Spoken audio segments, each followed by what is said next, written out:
Welcome to this discussion around the seasons of fathering. You know, looking back over the past 30 plus years as a father myself, and 20 of which have been spent directly involved in fathering ministry, I've experienced three very distinct seasons of fathering. Through the School of Hard Knocks, I can see that it is very important to father uniquely through these respective seasons. But this isn't about one dad's journey. Through discussions with experts in the field of fathering, interviews with dads at various stages of fathering, and finally interaction with dads in a specific season of fathering, validated very clearly that not only are there three unique seasons of fathering, there's a very distinct way to father in each respective season. So that's what I'm going to talk about here, are the three seasons of fathering, which I identify as teacher, coach, and counselor. Teacher is roughly the first 10 years of fathering. Coach comes in the 10 to 20 year age, and then counselor kicks in at 20 plus years. Teacher is the window of time where kids are accepting everything that dad and mom have to say. Teaching is received with minimal resistance, and everything is essentially taken as an absolute. But as the elementary years start to kick in, there are some outside influences that start to impede some of the basic things that we may have taught.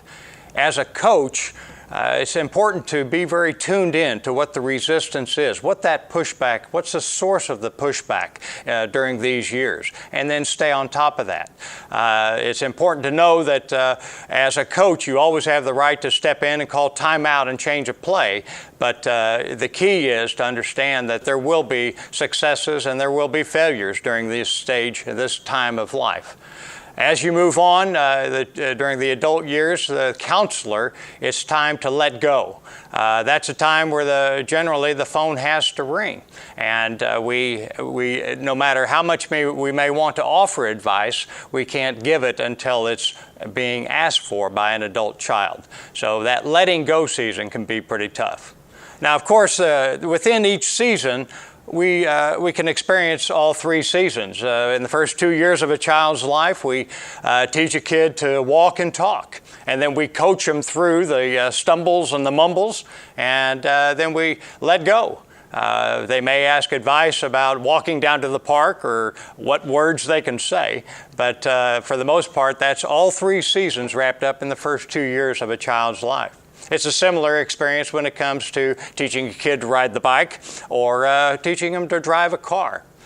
But the important thing is to understand that, again, in that first 10 years, we invest heavily in our children's lives. Parents' commitment to love and care for a child, to invest the time to not only teach them about healthy relationships in the home, but also to provide that teaching of the basic values, your faith, the things that you believe are important between right and wrong. That investment is very strong through those first 10 years. And again, as outside influences start to influence our kids, then there's going to be pushback. And again, there are going to be failures and there are going to be successes. But it's important that you take comfort that as you move from the teacher phase into the coaching phase, that it can be some of the most exhilarating times to watch your kids accept some of these and face some of these challenges. It can also be some of the most frustrating times when you know that your child just flat has to stumble or has to fall, and you have to watch them and accept that failure and then coach them through it. But again, take comfort in the fact that as coach, you can always call timeout and change the play if your kid is indeed in danger and you need to make some changes. Finally, it's the counselor phase that says now it's time to let go. This can be about one of the toughest seasons of fathering because it comes at almost what seems to be the blink of an eye. A dad that, with an adult child, to let go and not be able to offer that advice unless it's asked for, it can be a pretty rough time. Dads in this season of life have one very solid recommendation to young dads. Slow down, enjoy the time, invest well early and often in the life of your child. Now, as a Faithful Fathering is the name of our ministry, you might suspect that there would be some biblical grounding in this philosophy or in this idea of seasons of fathering, and you would be right. In the Gospel of John, Jesus spends 3+ years teaching his disciples specifically everything his Father taught him. And then he sends them out in twos to practice what they've been taught. And then when they come back, they talk about their successes, they talk about their failures, and he coaches them through those times. And then finally, when he returns to the Father, he lets go of his disciples, letting them know that he's going to send the counselor to interface with them through the struggles they're going to face. So my encouragement to you, dads, is that whatever season of fathering that you're in, that you would enjoy where you're at and work hard and be very intentional in your journey, in this journey called fathering, to be a faithful father. That's a dad that prioritizes physical presence, is engaged emotionally, and leads spiritually by example. That's the dad you're called to be, and that's the dad the next generation needs.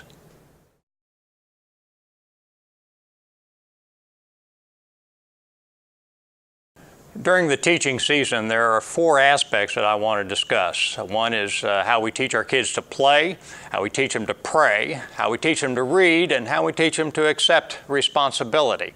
And this here segment is really, this session is to talk about the aspect of play. You know, when the child is born and handed over to mom, it's very obvious that she has some unique giftedness to nurture and cuddle that child. And in play, we're always working to help our kids understand a healthy dimension of nurturing, how to gain confidence and comfort in the relationships that you can trust. So as mom holds and cuddles and breastfeeds this baby, dads can be a little bit jealous. We want to wrestle with the child and get in active and play with the child. But in these first 3 years, it's important that dads understand that moms provide a very unique dimension of play in the way they nurture. You know, Erica Komisar identified how women so uniquely produce the hormone oxytocin. This is called the love hormone that really a mom produces very uniquely from a dad. And not just through the birth and the breastfeeding, but through the way they cuddle and talk and coo and affectionately hold that child. Very uniquely, they fire up the receptors in an infant child to receive this oxytocin in a way that dads can't even get close to. So it's interesting, in her book, she says it's a book for moms titled Being There. Why being present the first 3 years of your child is so important. This is because moms, again, in those first 3 years provide not only this oxytocin release and development within the child, but that's a foundation for how the child will regulate their own oxytocin later in life, which ends up being a management, how they will manage stress later in life. So moms provide a very unique. Now, dad can sneak in there and hold the baby on occasion and cuddle and coo as well, but it's important to understand that moms offer a very unique dimension here early on. Dads provide a very unique hormone themselves. It's called vasopressin. This is the more aggressive and protective hormone. So moms and dads will naturally nurture a little bit differently. While moms will cuddle and hold and hug a child, a dad will throw the child up, catch him, and wrestle with him a little bit. Now, that doesn't mean that dads don't hug. It just means that it may not be their natural go-to emotion to reach out and hug a child. The University of California, Los Angeles documented years ago in a study that for good emotional health, kids and adults need 8 to 10 touches a day. So moms and dads will get those touches in a very unique way. But it is important to recognize this nurturing dimension of how we play with our child is to encourage them on all fronts.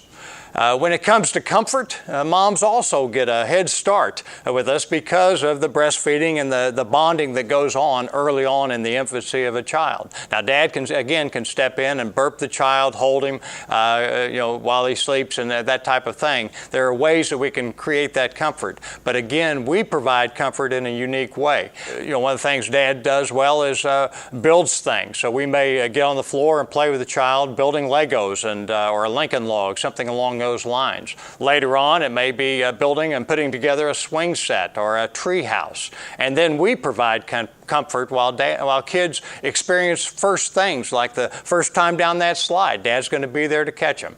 First time on that swing, how safe is that going to be for the child? Well, Dad is there to comfort them. First time climbing a tree, then Dad is there to provide that comfort and give them confidence for that next step.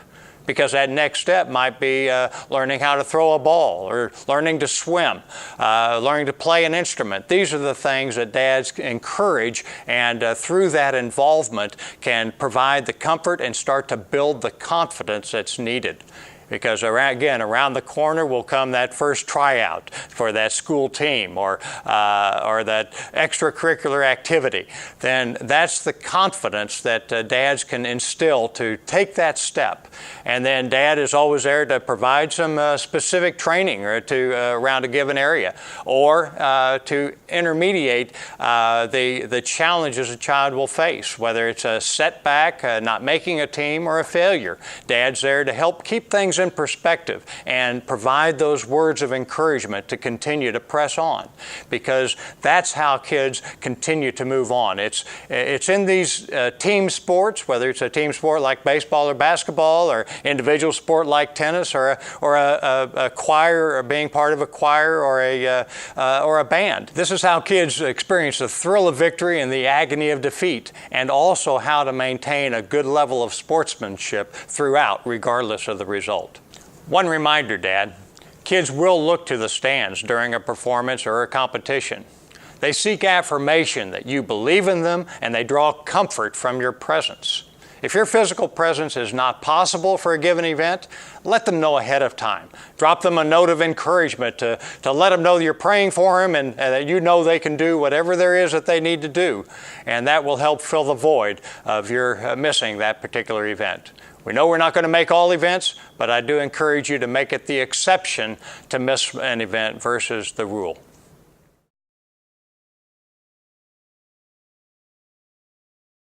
Another aspect of the teaching season of fathering is teaching our kids to pray.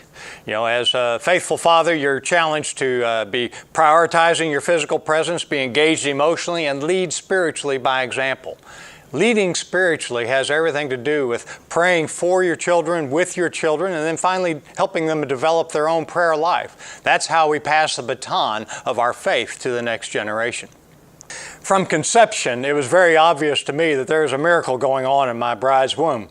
And I just thought, this is fabulous stuff. And I just began praying for her health and well-being throughout the pregnancy, that the child would be developing in great shape. And then I began to realize that I was still working on this job as a husband.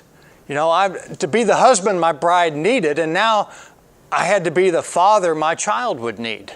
This became daunting to me, and it just increased my prayer life to another level, to ask the Lord. I said, number one, I praise the Lord for His design for marriage, for the uniqueness of my beautiful wife, and how we can bring a child into this world.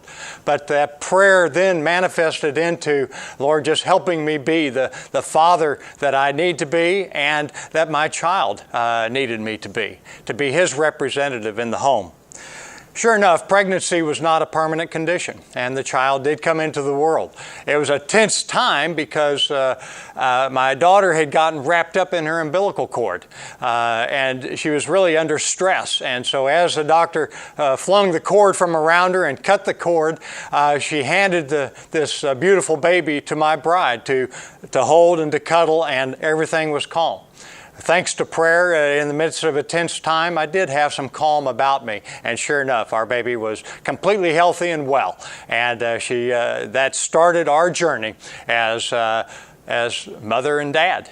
You see, As we got back home, it became very clear that no longer were we simply husband and wife. We now were dad and mom as well.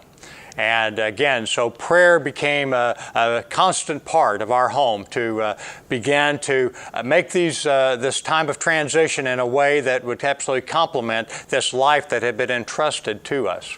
I do have a prayer that I've prayed over my daughter and my son every day since they've been in this world. But let me share that prayer with you, and you can pull a prayer guide down from our website if you'd like to, but let me share what that prayer has been. Lord, I do praise you for my daughter. I just thank you for the gifts and blessings that she enjoys. I ask you to watch over her and guide her, protect her from evil, and help her grow in the unique giftedness that you've given her. Help her listen to your voice, hear what you have to say, and obey as she embraces the love you have for her, and that through that love she would rebuke any distractions and frustrations she may face, that she'd stand firm in the spirit of daughtership and glorify you where you have her, that she'd praise you for where you have her, and the relationship you've blessed her with, a personal relationship with you, and the relationship through our marriage and family, that you surround her with friends and the opportunities you put before her. Bless her physically, Lord. Protect her from injury and illness. Help her grow in her efforts to take good care of herself, to honor the temple you've blessed her with through her nutrition, exercise, daily routine, and her intentionality. Lord, it is in your name, the powerful name of Jesus the Christ, that I claim her body to be clean and healthy and her mind clear and focused on you. Bless her emotionally, Lord, to discern well through any distractions, frustrations she may face, that she stay grounded in your word and in your love with a discipline that is you in her life, that she spend time, personal time in prayer and scripture, worship and study, and that you draw her closer to you and deeper in relationship with you, Lord, and that you'd surround her with Christian friends, help her be a Christian friend to others, and Lord, strengthen her personal, passionate relationship with you and guide her in keeping you in the middle of her situations, her decisions, her relationships.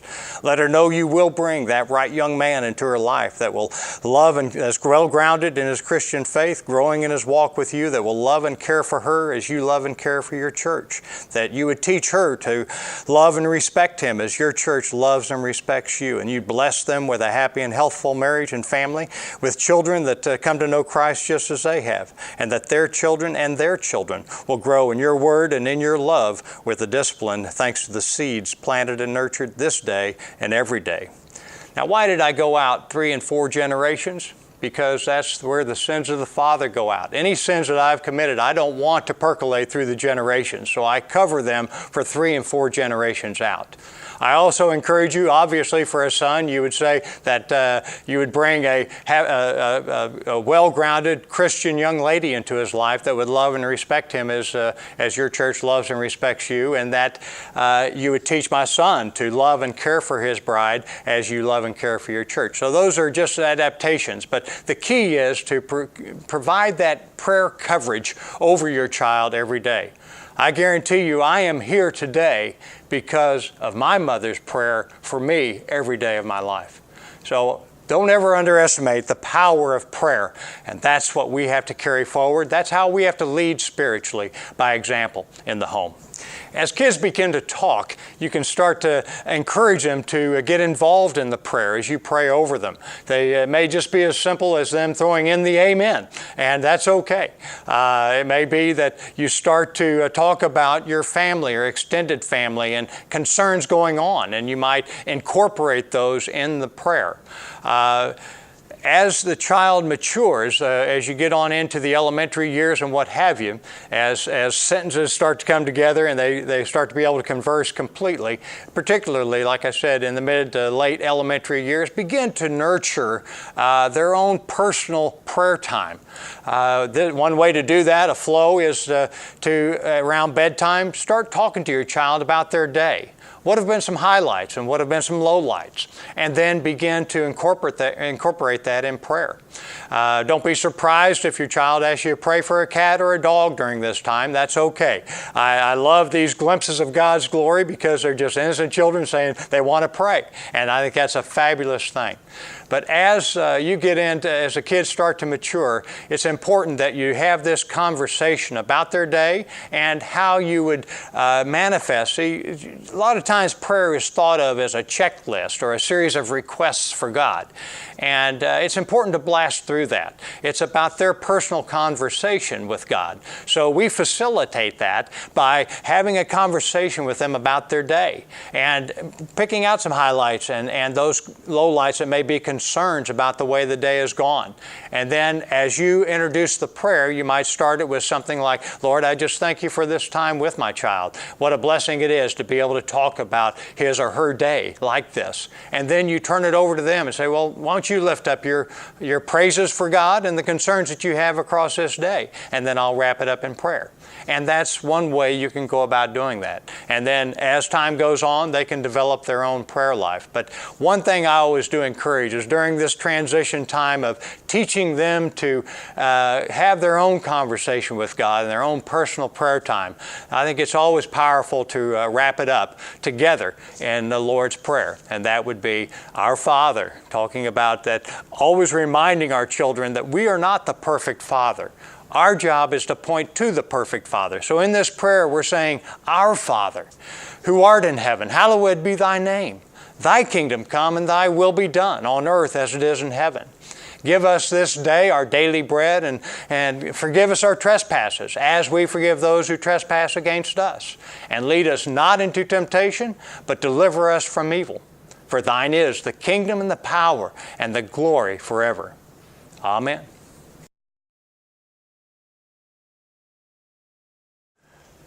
The third aspect in this season of teaching is teaching our kids to read. You see, in the elementary years, kids go through that threshold of from learning to read to reading to learn. And it's a dad's responsibility and mom's to launch our children into this lifelong journey of learning by encouraging them to read well. You know, I was not much of a reader. I read what I had to get through an assignment or to get a job done.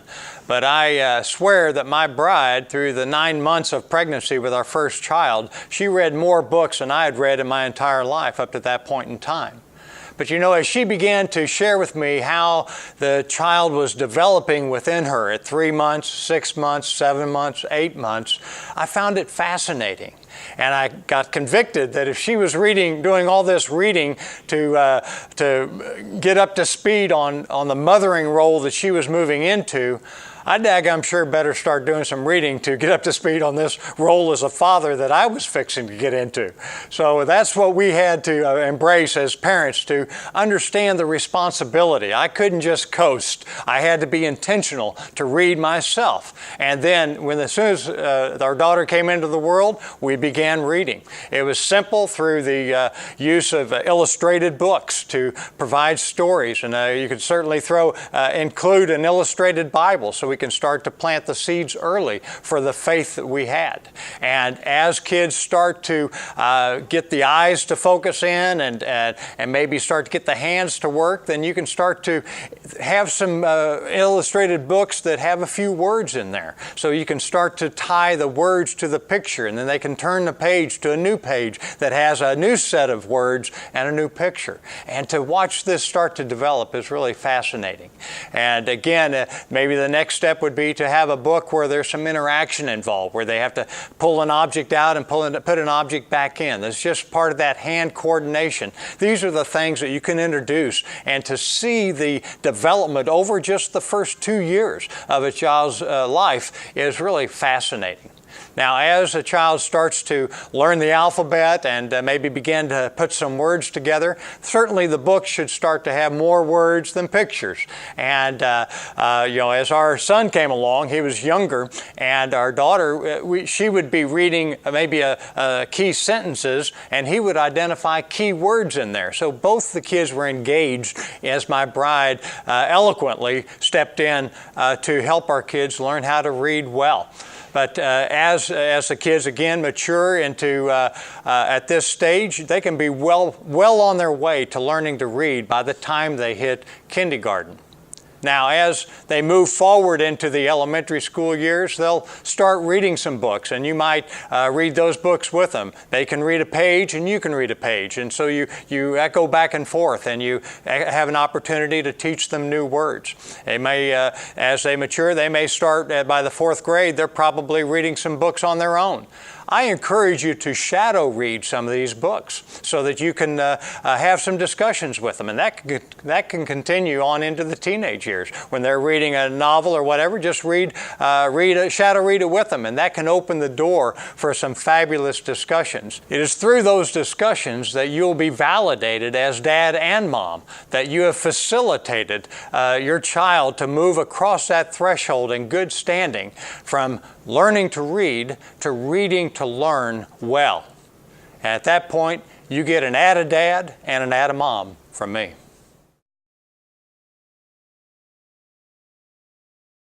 The fourth aspect in this teacher season of fathering is teaching your kids to accept responsibility. It was just a generation ago that the whole family had to get up to help milk cows, feed the horses, and gather eggs from the chicken coop. And then after breakfast, there's a host of more chores to take care of as a family. If you didn't accept responsibility in that family, you didn't eat. Today, the agrarian lifestyle is foreign to most. And as we address life off the farm, it takes just a lot more intentionality to instill the idea of accepting responsibility in the home.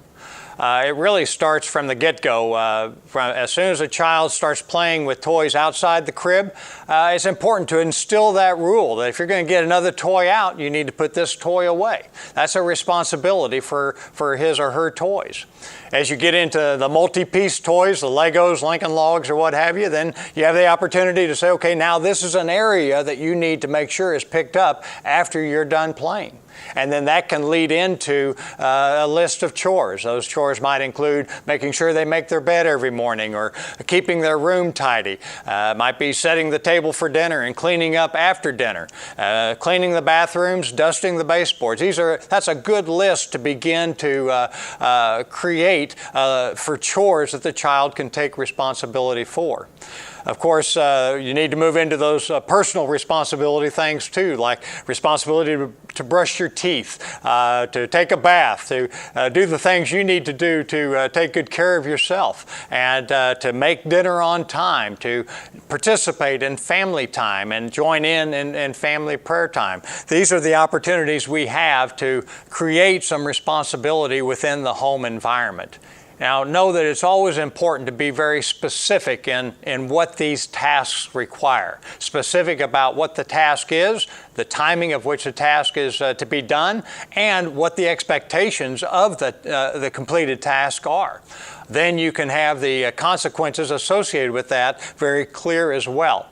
But getting those points across helps a child successfully move forward in understanding how to accept responsibility in the home and then be able to apply it in life afterwards, to where they can take responsibility for relationships in school, respect for authority in school and beyond, and responsibility for their own personal, unique giftedness, the way God has made them, their bent, so that as they go through school, as they develop unique gifts, that they take responsibility to be the best they can be, the best, all that God intends them to be. So as you encourage your child to take responsibility on, you're doing a great job, Dad and Mom, to raise a godly generation that will be a positive influence in this world. Atta Dad.